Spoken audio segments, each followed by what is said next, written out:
afternoon, everyone, and welcome to News 3 Now live at 4 on this Monday. Hope you all had a nice weekend. How about you? Do you have a good one? Yeah, I've got a lot of stuff done around the house. Yeah, we had a busy one. Went to the Badger game and then spent some time last night watching the Iron Men and women. Busy. Boy, that was incredible. Talk about inspiring. It was late in the evening and they were still running strong. I know. When they started, 6 and 7 in the morning, something like that. Yeah. Congratulations to all of them. Yeah. I didn't do that. No, I sat and watched. All right. Yeah. Let's find out what's making news on this Monday. It is day one in the Jefferson County trial of a former priest charged with sexual abuse. Danica Lewis has that for us. Another chapter being written in the Stephen Avery murder case. Our Amanda Quintana is here with what his attorney is offering to clear her client. And the incredible story of crew members rescued a day after their giant cargo ship overturned off the coast of Georgia. Let's take a look outside today on this Monday. Kind of gray, a little bit of rain earlier. Oh, look at this. Yeah, I've noticed this driving around. Have you been seeing the leaves? They're starting to go. This one's in a park between Fitchburg and Madison, but you know, some of it's got to do with just the trees. But it is health. the prettiest time of the year. It is. Really I love fall. Yeah. But keep the umbrella out because those leaves are going to get wet this week. Dana Fulton's in the backyard where it's dry right now. It is dry right now. It's also a little breezy outside right now. Unfortunately, none of the leaves behind me are changing colors. We're still pretty green. Here's a live look with our WISC-TV sky cam. It's really cloudy out. A few pockets of sunshine have been popping on up, but overall just clouds and some isolated showers. Most of the rain is in the southwest corner of the state. You see that yellow outline off to the west in Iowa and Minnesota. That is a tornado watch that they just issued through the rest of the afternoon and evening. None of that crosses over into Wisconsin, though we do still have the chance this evening for a few showers and thunderstorms to come through. We're in the upper 60s around Dane County, 72 in Platteville and in Mineral Point, so a little below average this afternoon. Compared to this time yesterday, though, it is quite a jump just because yesterday was so cool outside. Our breeze has picked up quite a bit at about 15 miles per hour in Madison, 13 towards Platteville. Now we're looking at a breezy evening and we'll continue to keep an eye on those shower and storm chances. If you don't have enough rain, though, just know that it will be staying with us as we head through the rest of the work week. Right now, looking at traffic, here's the Beltline right at Todd Drive. Thankfully, both east and westbound seem to be going along just fine right now. No major accidents to report, which is always a good thing. Eastbound actually slowing down a little bit around John Nolan, but the rest of the area seems to be just fine. Sauk City and Prairie du Sac, no delays right now as you're heading up towards Baraboo. About 26 minutes to get from Janesville to the Beltline, 16 from Sauk City to Middleton. And to get from Sun Prairie to downtown, take you about 15 minutes on this breezy, cloudy evening. And the severe weather staying away for right now anyway. Right now, yes. Now, we are going to keep a close eye on the radar this evening, but we do not have any watches or warnings in effect for us currently. And even the Storm Prediction Center's outlook has that severe weather staying off to the west, too. All right. Keep an eye on that. We'll see you in a few minutes. All right. Thank you, Dana. Thank you, Dana. First at 4. The trial for a former priest accused of sexually abusing a teenage boy has officially begun. Danica Lewis is here now with details on the trial today. Danica. Well, Mark and Susan, this trial is expected to go all week in Jefferson County Court. William Nolan faces multiple felony charges for allegedly abusing that victim for years. Nolan was a priest at St. Joseph's Catholic Church in Fort Atkinson from 2002 to 2007. According to a criminal complaint, police believe Nolan committed more than 100 assaults when that boy was 13 to 17 years old. Within the last hour, attorneys on both sides of this case are presenting their opening statements. The prosecution just wrapped theirs up, describing the alleged victim, Jason, as a kid who was struggling with his sexuality and need for attention, something they argue Father Nolan took advantage of. Father Nolan made Jason feel special, really special. And in return, Jason wanted nothing more than to make the man who was making him happy, happy too. Remember, he's making allegations that he's being pulled out of class sometimes 2, 3, 4 times a week to go to Father Nolan's office to have these sexual encounters, not supported by the teachers. The defense says we will hear from some of those teachers already poking holes in this alleged victim's credibility. In his opening statement, that lawyer for Nolan talked about inconsistencies that the alleged victim has in his accounts of sexual encounters with Father Nolan. We will be in court all week long as this trial progresses. The prosecution will call the first witness tomorrow morning. Stay tuned to News 3 Now and, of course, channel3000.com for the latest updates, and we'll have more from the defense coming up. They were still speaking as I came out here onto set. All right, let's look for an update at 5 o'clock. Danica, thank you. Thank you, Danica. The Dane County Sheriff's Office is investigating the discovery of a body in the town of Blooming Grove over the weekend. A sheriff's spokesperson says the body is a male, but due to the condition, it's not clear if it's an adult or a juvenile. It was found late Saturday morning near the railroad tracks on Underdahl Road. Detectives say it was clear that the body had been there for some time. The attorney for Stephen Avery, convicted of killing Teresa Halbach, is offering a big reward in that case. Amanda Quintana is here now with the latest on this story. Amanda?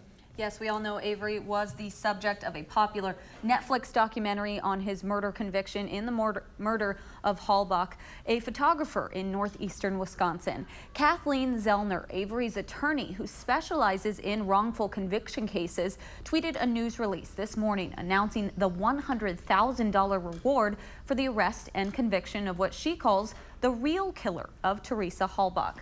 Avery and his nephew, Brendan Dassey, were convicted in the 2005 killing of Halbach. Avery and Dassey are serving life sentences. They were both central figures in the 2015 documentary Netflix series, Making a Murderer, that garnered national attention. Halbach's remains were found in the Avery family's Manitowoc County salvage yard. Avery insists police framed him. Dassey has argued detectives coerced him into confessing that he helped Avery rape and kill Halbach. Zellner said the reward is being offered by a concerned citizen. In the release, Zellner said tips can be called in. That number is 630-847-3733. We have that information on Channel 3000 as well. Big development today. Amanda, thank you. The Coast Guard has rescued 3 of 4 trapped crew members from an overturned cargo ship. The ship overturned and caught fire off the coast of Georgia on Sunday. Video of the 2 rescued crew members just came in. Mark Liverman has more on what happened.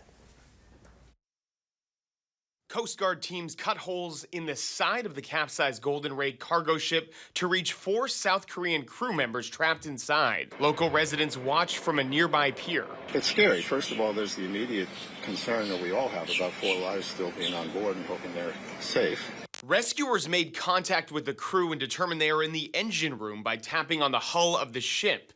The massive cargo ship is loaded with 4,200 cars, and the process to reach the crew could take time. It is a complex situation, so we're looking not just for the safety of to be able to rescue the people that are on board, but also to be able to provide safety for our crews. 911 calls poured in early Sunday after the ship overturned in St. Simons Sound shortly after leaving port in Georgia. One of the vessels that brings in the cars gets flipped over on the right side. 20 people were rescued from the ship. Coast Guard video shows rescue crews pulling one person to safety in the middle of the night before smoke and fire suspended the rescue mission. Survivor are cleared the vessel. Officials are investigating to see if weather played a role in the mishap. The port remains closed to all shipping traffic as officials figure out how to upright the ship. Mark Liverman, CBS News, New York. And investigators are also looking into whether the cargo ship's stability was compromised when it left port. A secretly planned weekend meeting with Taliban leaders at Camp David was abruptly canceled, and the world found out about it during a series of tweets from President Trump. The announcement comes in the wake of a Taliban suicide bombing that killed 12.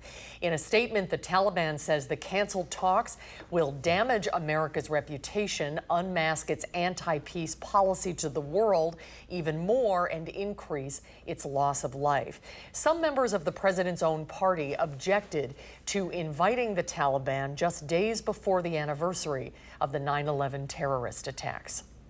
The only reason I canceled that meeting is because they killed one of our soldiers and they killed a total of 12 people trying to build up their importance because they think that's important, except to me it backfired.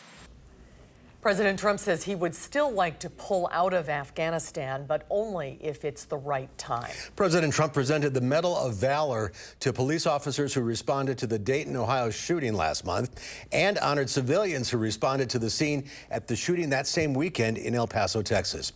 The Medal of Valor is the highest honor bestowed on public safety officers, recognizing extraordinary actions by firefighters, law enforcement, or emergency medical service personnel to save or protect human lives. The president presented 6 police officers from Dayton with the Medal of Valor and gave heroic commendations to 5 civilians from El Paso. Later in the morning, the mayor of Dayton joined Democratic lawmakers as Congress returns to Washington this week to call on President Trump to support universal background checks. You've got to start with universal background checks. The American people agree with it, so it is an action that will save lives.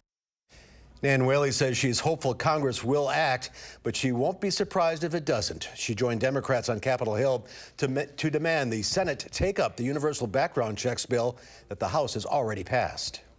Too many Americans are losing their lives to gun violence. I don't think that Americans are going to forget, and so hopefully they'll get that message to actually take action now rather than later.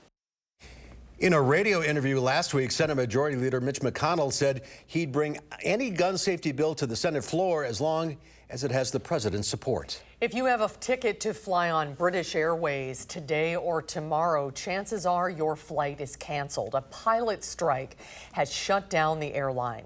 British Airways planes are grounded and its terminal at London's Heathrow Airport looks like a ghost town. Pilots for the airline began a 2-day strike today, forcing the carrier to cancel almost all flights. About 195,000 travelers are expected to be impacted. The pilots are prepared to negotiate. The problem is British Airways says we will sit down and talk, but actually when we do, they say they're not going to negotiate. That is the focus right now, making sure that every passenger that wanted to travel today has had a solution. We believe the vast majority of them do have those solutions already completed. The dispute is over money. British Airways says it offered the pilots a pay raise of 11% over 3 years, but union leaders want profit sharing added to the package. The pilots gave British Airways advance notice that they were walking out, so the airline was able to alert passengers, all owing many of them to, urging many of them to change their flights before today. Well, training is underway for a very special police dog for the Lake Mills Police Department, named for Lake Mills Fire Captain Chris Truman, who was killed in a crash on New Year's Eve. He had been helping a motorist along the Beltline when he was killed. Lake Mills had been developing its canine program prior to Captain Truman's passing. The community helped raise thousands of dollars over the past 9 months, and Truman, a Dutch Shepherd who turns 2 years old tomorrow, started his training today. You know, after Chris passed, you know, a couple of my officers came up to me independently and said that they thought Truman would be a good name for the dog, and I could not find a better way to honor him in our community. Truman will graduate on October 18th. A week later, they hope to have him on patrol. The Lake Mills PD is planning to have a community meet and greet in November. Well, here's what fans of the Broadway show Hamilton have been waiting to hear. Tickets for the show at the Overture Center will go on sale September 28th. The show runs from November 19th to December 8th, and as expected, plan on spending a few bucks if you want to see the award-winning musical. Ticket prices range from $99 to $234 with a select number of $340 premium seats. Each, that's right. That's an important point. Tickets will be available in person at 8 o'clock in the morning on the 28th and online at overture.org by 10 a.m. Get in line. Yep. Well, there's more to come at 4. Film critic Will Loper spent a scary few hours at the theater this weekend. We'll find out what he thinks of It Chapter 2 when Live at 4 continues.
Well, Google's advertising practices and dominance in online searches are under investigation by attorneys general in 48 states, as well as Washington, D.C. and Puerto Rico. They suspect that the tech giant is stifling competition and harming consumers. There's concern that Google is behaving like a monopoly, stomping out or buying out rivals, and that it holds an oversized sway in the digital advertising market.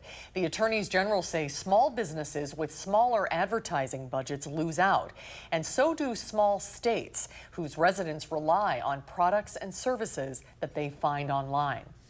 Overwhelming number of query responses relate to Google, businesses, and or advertisers that pay for that slot. We like wide open spaces, and we like competition as well.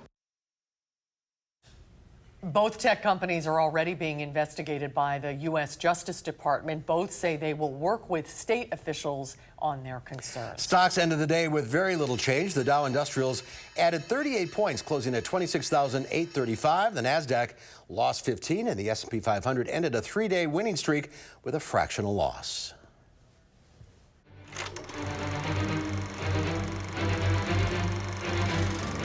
To the losers.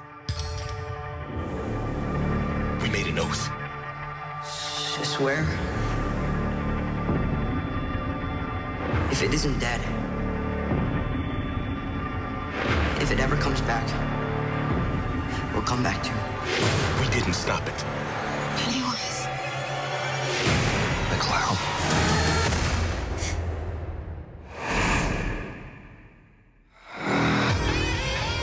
Hello. Clown in the sewer. Susan's favorite part. From Hit, Chapter 2, one of the newest movies to hit theaters. Is the film worth seeing? Here to let us know what he thinks is our film critic, Will Loper. Is this as scary as I think it is? It certainly is, Yep. yes. This sequel is going to deliver all those creepy clown scares we all love and more. And even though it's way too long at 2 hours and 49 minutes, it's still a journey worth taking. So it's 27 years since the 6 kids in the Losers Club beat Pennywise the Clown. Or so they thought. He's back terrorizing the town of Derry, and they have to return to destroy him once and for all. Now, the adult cast, which include James McAvoy, Bill Hader, and Jessica Chastain, are all terrific, and they really capture both the look and feel of their child counterparts. Bill Hader in particular stands out. He's done comedy in SNL, he's done drama on HBO's Barry, and now he shows he can do horror as well. The scares themselves are pretty darn effective. Pennywise turns into all sorts of super scary things: bats, giant spiders, big lumberjacks. You know, the classic things we all find scary. It does overstay its welcome at almost 3 hours. This movie is a marathon, not a sprint, but it's all still enjoyable regardless. If you liked the first one, you'll more than like this one, even if it doesn't quite live up to the first one.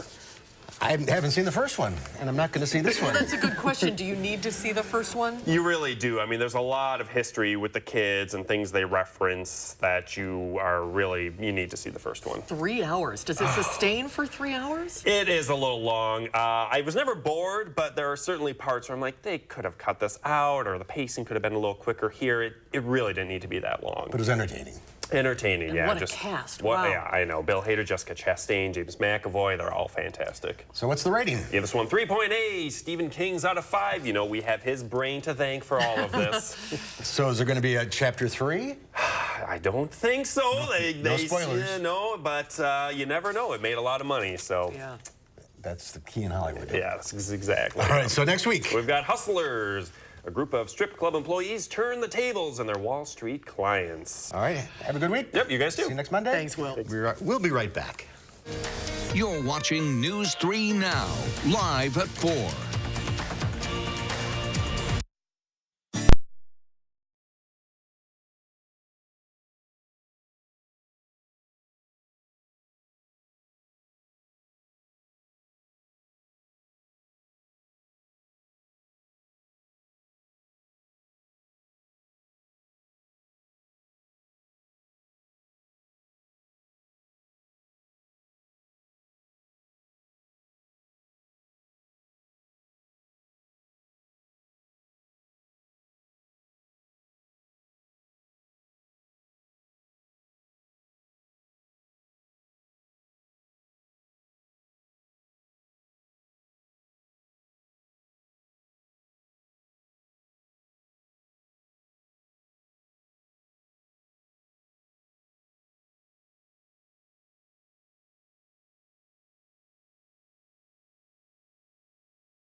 Take a look at this. Talk about beginner's luck. Derek Nelson and his daughter Shelby may have caught the largest alligator in Georgia history.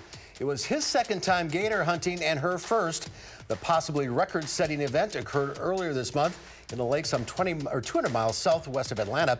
The reptile measured at 14 feet, 1 3/4 inches. The previous record, 13 feet, 11 inches. Look at the size of that thing. Oh, that's a good picture of her laying down to give you perspective on it. They mounted it for the house. They say they need a bigger house now.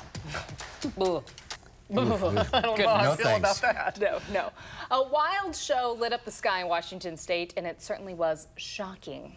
Now, the National Weather Service says more than 1,000 lightning strikes were recorded in western Washington state on September 7th. There were more than 200,000 lightning strikes over just Seattle in 1 hour alone. Now, the spectacle didn't just impress, it also left many people in the dark, sparking a lot of power outages. They don't get a lot of thunderstorms out that way, do they? No, it's very cool, very gray, very rainy a lot. So that video. electric. Yeah, it's really. Yeah, it's very great video. cool. It's very cool. Maybe some lightning in our forecast? Yes, right now most of it seems to be to the south and west, looking towards Iowa and northern Illinois. Very cloudy outside, and we do have the chance for some showers and thunderstorms to slide through this evening. Of course, over the next few days. We'll take a closer look at your full forecast right after break.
Unfortunately, not a lot of sunshine today. A variably cloudy sky this afternoon, so we did get a few pockets of sunshine, just not a lot. Temperatures right now are in the upper 60s, those dew points in the low 60s. So it feels like there's some shower activity brewing outside. You know what I mean? Breeze right now from the southeast at about 14 miles an hour, enough that you'll certainly notice it. In the last 24 hours, we have picked up some rain. Most of the rain, though, down into northern Illinois, all this light green splotches, just about 1/10 of an inch of accumulation. Most of us really just seeing some drizzle and light mist. Now, right now, the showers are in the southwest corner. Notice right around Platteville, we do have some heavier rain in spots in Sauk County. Also, a few isolated heavier showers, and that'll be the concern for us heading through this evening. Some of our showers could bring some stronger wind gusts or heavier rain at times. That yellow outline again is a tornado watch off to the south and west. They are expecting some stronger thunderstorms than we are. We're just looking at the chance for some showers and thunderstorms, but we are going to monitor the radar very closely, of course, overnight. Right now, this is all as a warm front lifts right on over the Midwest. The center of this low pressure is well off to the northwest right now, bringing showers and thunderstorms stretching all the way through Kansas up into Minnesota and North Dakota. Those shower chances pass through tonight, and then we have another opportunity for showers coming through with that cold front heading in to Tuesday night. This slight risk for severe weather really lines up again where that tornado watch is in right now, into Iowa and into Minnesota.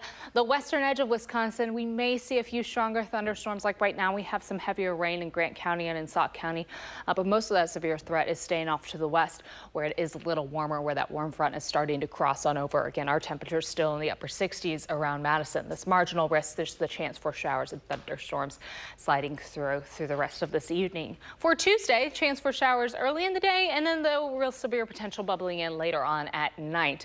Throughout the day on Tuesday, we will have clouds and sunshine.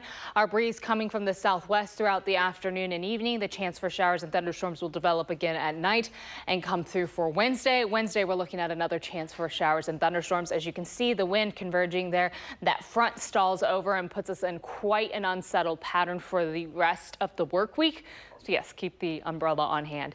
Temperatures are going to hold pretty steady overnight with this cloudy sky. Shower chances into Tuesday morning. Tuesday afternoon and evening should stay dry. It's not until night that we have the storm and shower chances building on in. Again, not a lot of fluctuation in our temperatures overnight. Right now we're in the upper 60s, and that's really where we're going to stay heading into tomorrow morning. Temperatures might actually rise just a little bit into the lower 70s to start off the day tomorrow. Our breeze, though, still staying in that 8 to 15 mile per hour range for most of the area.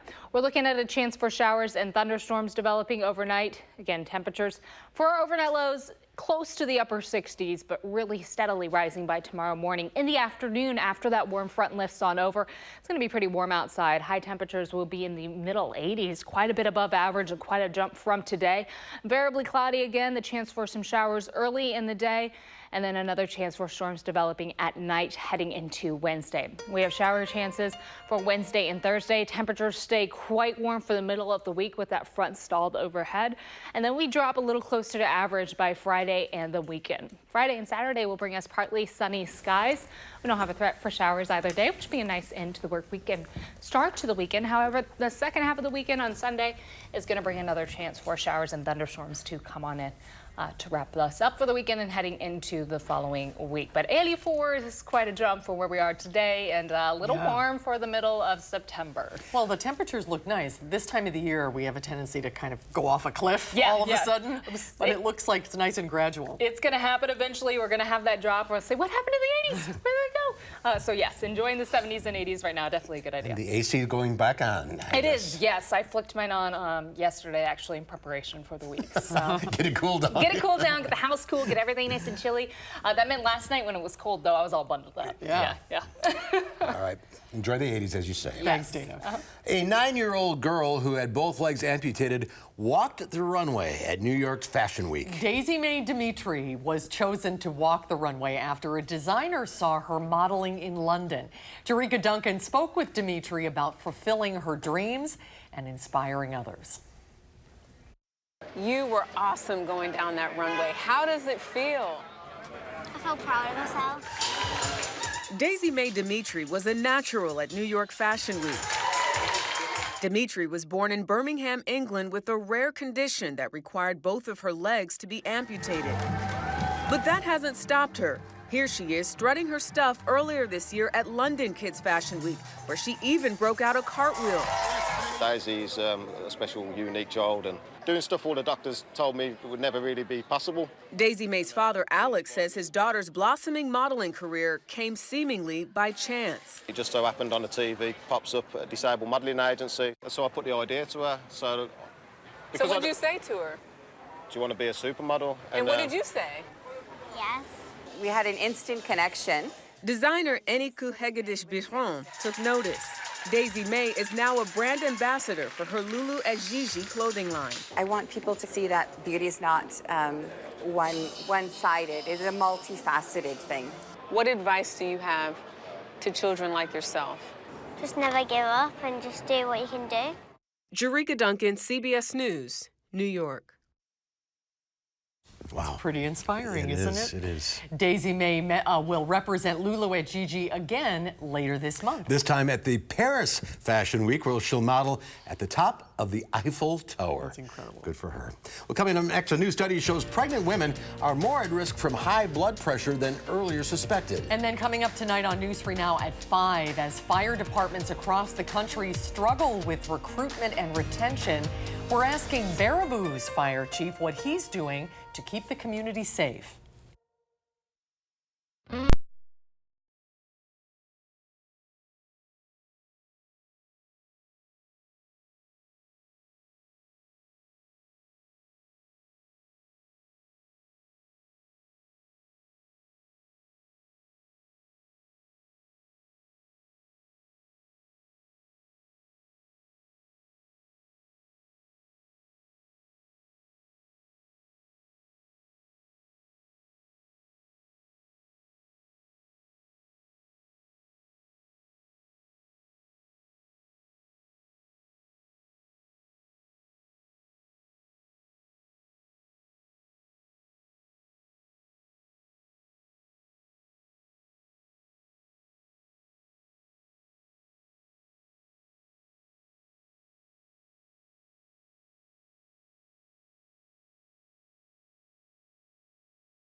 Here's a live look at the UW Memorial Union from our Edgewater Skycam. Hey, there's the crew team. There they are. They're out on the lake.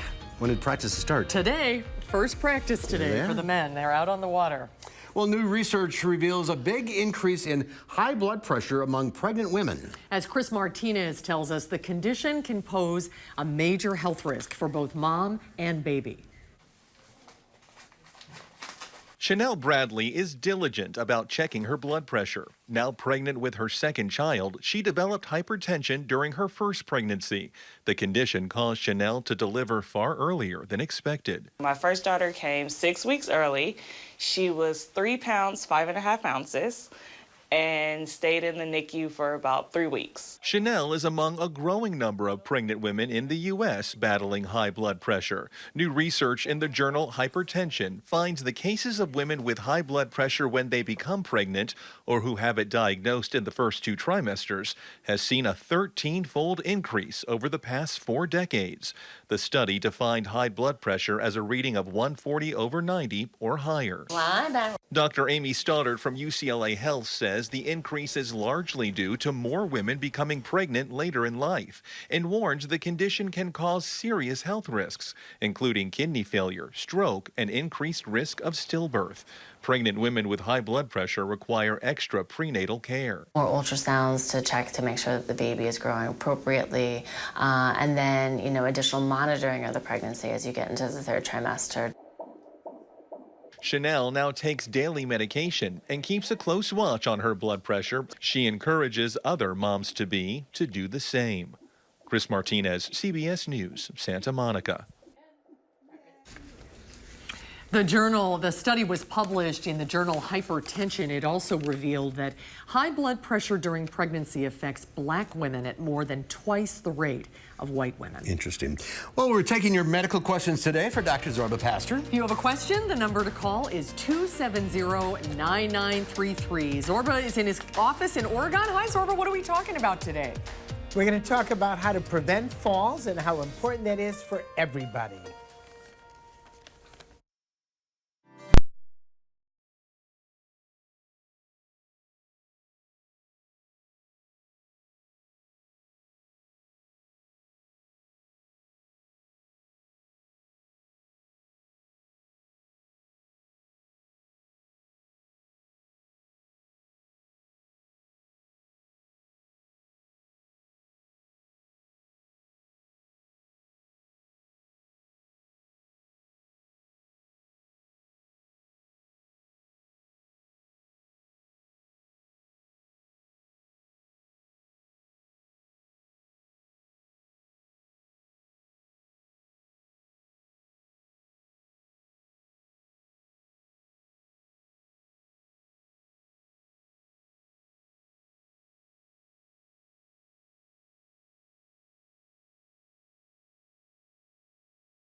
The eastbound side of the Beltline, of course, going just a little slower now, but still moving.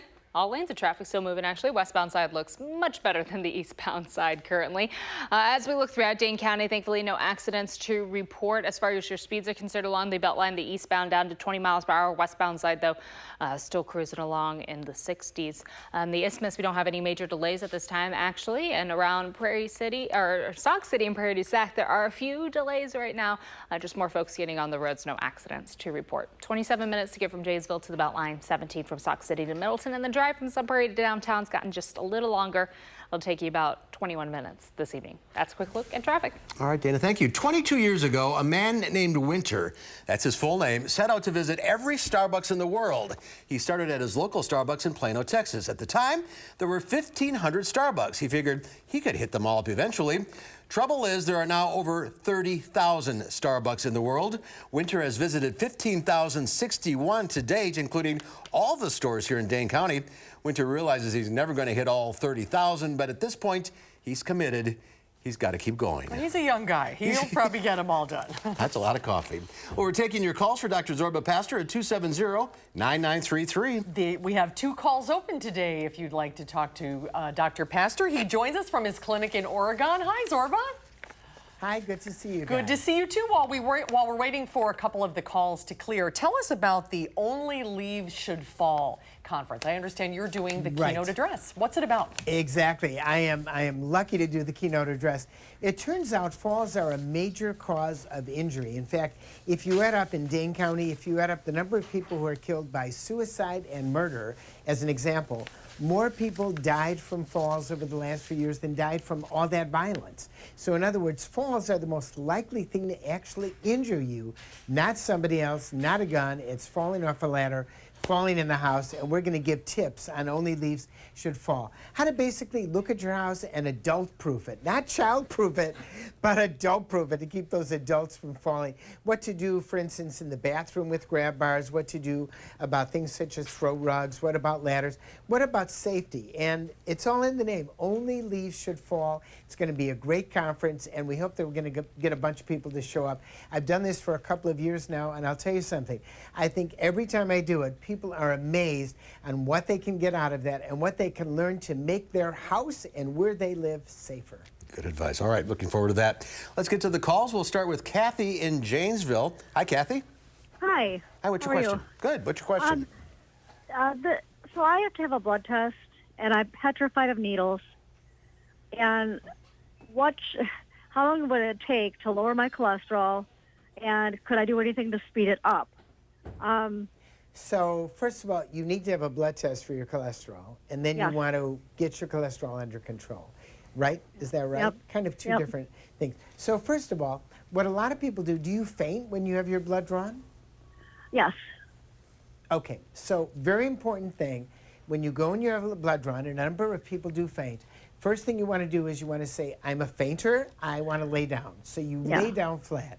You can't faint when you're laying down. You may not feel perfect, but you can't faint when you're laying down. And if you lay down and get your blood drawn, and then you tell them, I want to stay here for another minute or 2 minutes until I can finally relax and get up, and you get rid of that faint sort of symptoms, you can make a major difference in terms of that fear of having your blood drawn. It's the fear of fainting that usually drives people to that.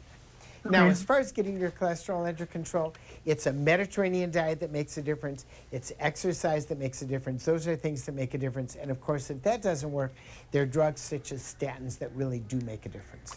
Some of it's hereditary, though, isn't it? How quickly can you do that, Zorba? How quickly, realistically, can you lower your cholesterol?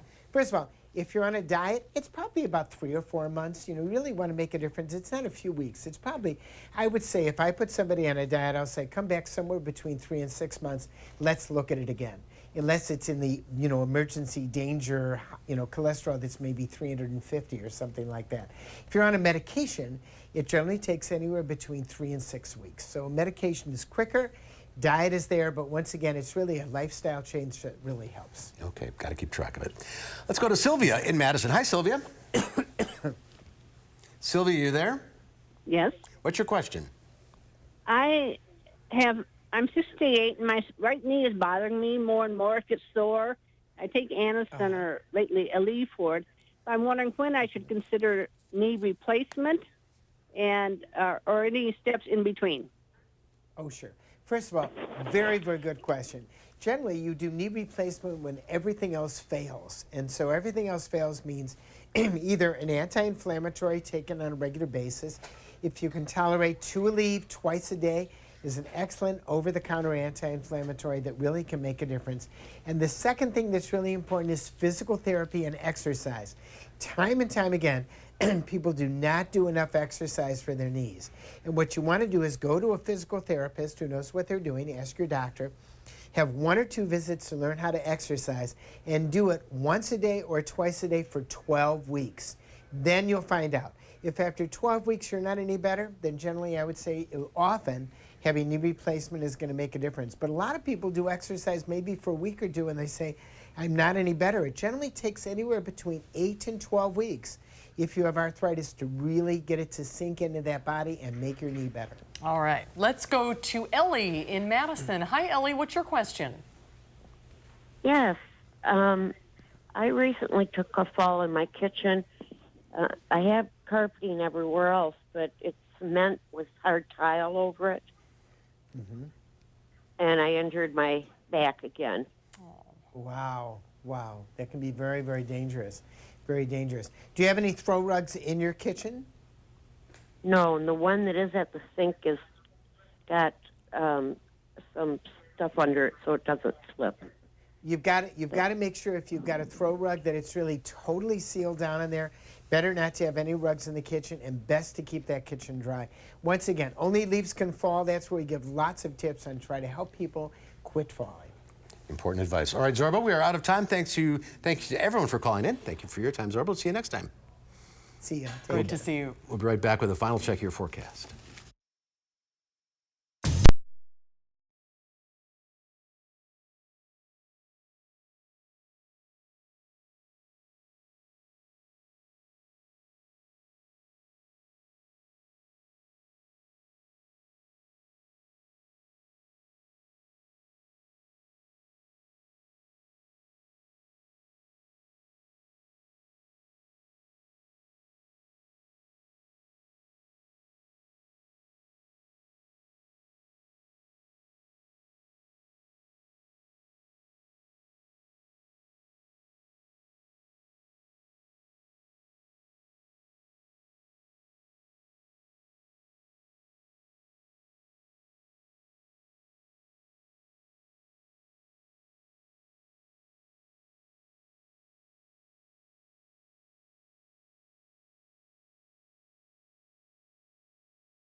Some rain in the area. Yes. So right now it's mostly cloudy in Madison, but a lot of the western edges, southern Wisconsin, dealing with some light showers. There's a live look from our WISC-TV sky cam. Dark clouds mixed on in there, a little bit of lightning also. Those storm chances are going to continue for us heading through the rest of the night. Shower and storms likely for this evening. So the rain, as you can see right now in Iowa County, parts of Greene County, and into Grant County also. There is a little bit of lightning right outside of Platteville, so you'll definitely want to be careful if you're over in that direction heading outside. The yellow line that you see there, that is a tornado watch off to the west. They are expecting much stronger storms than we are, but we're still going to keep a very close eye on the radar tonight because we do still have a slight risk for a few strong thunderstorms to slide on through. Temperature-wise, it's a little cool in the upper 60s for most of the area, or at least close to 70. A jump from yesterday, though, just because yesterday was so chilly outside, also very breezy. So conditions not ideal for outdoor activities tonight, but as most of the area is dry currently. If you do have any outdoor plans, no need to cancel. Just keep an eye to the radar. Keep the umbrella handy. All right. Yes. All right, tomorrow here on Live at 4, psychologist Shyla Murgain looks at the stages of grief and how to deal with each one. And Consumer Reports looks at privacy concerns when it comes to smart speakers and what you can do about them. That's coming up tomorrow on Live at 4.